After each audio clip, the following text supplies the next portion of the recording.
పొట్లకాయ పెరుగు పచ్చడి. పొట్లకాయని శుభ్రంగా కడిగి పెట్టుకోవాలి. పొట్లకాయని ఇట్లా ఆఫ్ చేసుకోవాలి. చేసి మనకి ఇష్టమైన సైజులో ముక్కలు కట్ చేసుకోవాలి. ముందుకు కూడా కట్ చేసుకోవచ్చు, బిల్లలుగా బాగుంటుంది. నీళ్ళల్లో కొంచెం ఉప్పు వేసి ఉడకబెట్టాలి. ఇలా వాటర్ వేయాలి. ముక్కల్లో కొంచెం ఉప్పు వేసి కొద్దిగా మెత్తగా అయ్యే వరకు ఉడికించుకోవాలి.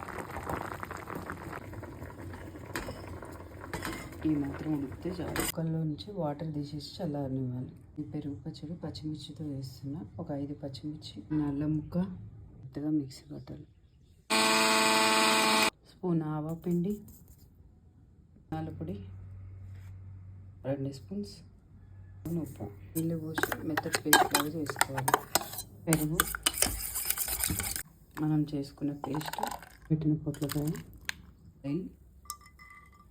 మిర్చి, జీలకర్ర, ఆవాలు, పసుపు,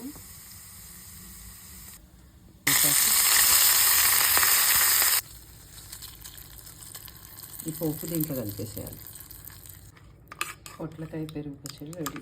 దీన్ని పొడి కారంతో కూడా చేసుకోవచ్చు, కానీ పచ్చికారంతో ఇంకా బాగుంటుంది.